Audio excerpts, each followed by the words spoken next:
Salam dalam kasih Kristus. Selamat berjumpa kembali dalam Sapaan Gembala berupa renungan firman Tuhan yang memandu kehidupan kita. Sapaan Gembala kali ini bertema Selain Engkau tidak ada yang kudambakan di bumi, didasarkan pada Mazmur 73 ayat 25.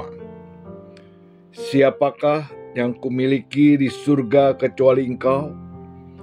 Selain Engkau tidak ada yang kudambakan di bumi. Kalimat ini muncul sebagai hasil pergumulan penulis Mazmur 73 yang bernama Asaf. Ia bergumul melihat keadaan orang fasik yang nampaknya makmur, tidak pernah sakit, hartanya melimpah, berbeda sekali dengan kondisi orang yang setia beribadah dan melayani Tuhan seperti dirinya. Sampai-sampai ia mengatakan, sia-sialah aku mempertahankan kelakuanku bersih. Namun hal yang menarik, sekalipun dalam kondisi kecewa terhadap semuanya itu, dia tidak meninggalkan Allah. Dia justru semakin dekat dengan Allah.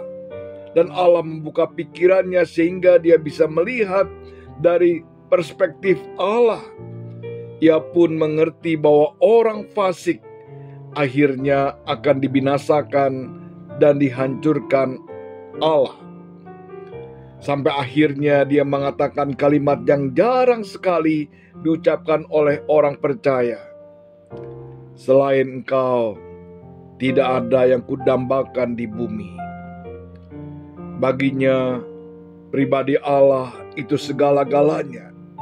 Baginya pribadi Allah itu lebih dari cukup, sehingga dia tidak menginginkan apapun lagi. Allah tetaplah Allah, baik di dalam kondisi yang baik maupun dalam kondisi yang kurang baik.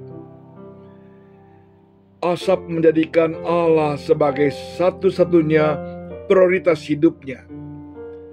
Tidak ada lagi hal-hal lain yang menggeser Allah dari prioritas tersebut. Entah itu kekayaan, harta, kekuasaan, bahkan pasangan hidup atau keluarga sekalipun. Baginya Allah adalah segala-galanya. Allah menjadi satu-satunya tujuan hidupnya.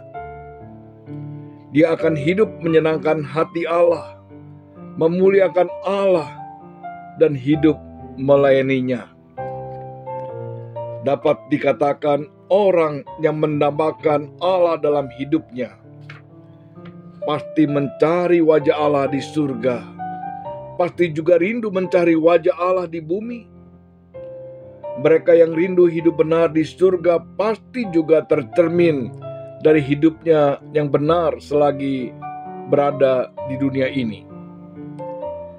Mereka tidak akan menyakiti atau merugikan sesamanya.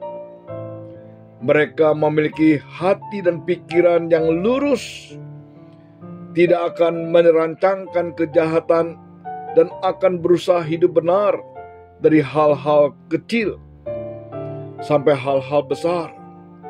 Perkataannya dapat dipegang. Hidupnya indah dan menjadi berkat.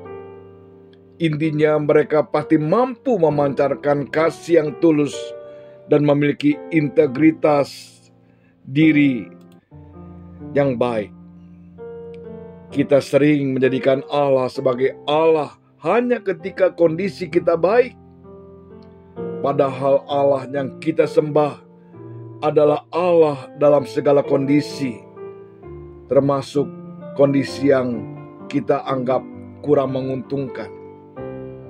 Di samping itu, kita juga sering memiliki pemahaman yang keliru tentang berkat, sehingga kita dengan mudahnya iri terhadap orang lain yang kondisinya kelihatannya lebih baik dari kita. Allah yang kita kenal di dalam Tuhan Yesus adalah sumber berkat yang sesungguhnya. Dia melebihi segala berkat apapun. Semakin mengenal Allah dengan benar, kita pasti akan mampu berkata seperti Asaf, Selain Engkau, tidak ada yang kudambakan di bumi. Oleh sebab itu, kita harus terus berusaha mengenalnya. Karena dengan demikian, kita juga akan dimampukan menceritakan segala pekerjaannya, sehingga orang lain pun dapat mengalami perjumpaan dengan Allah secara pribadi. Kiranya Tuhan menolong kita. Mari kita berdoa. Ya Bapa, mampukanlah kami untuk melihat segala sesuatu dari perspektif Engkau. Mampukan kami juga untuk semakin mengenal-Mu. Di dalam nama Tuhan Yesus, kami berdoa. Amin. Sampai di sini renungan firman Tuhan. Tuhan memberkati kita semua. Sampai jumpa.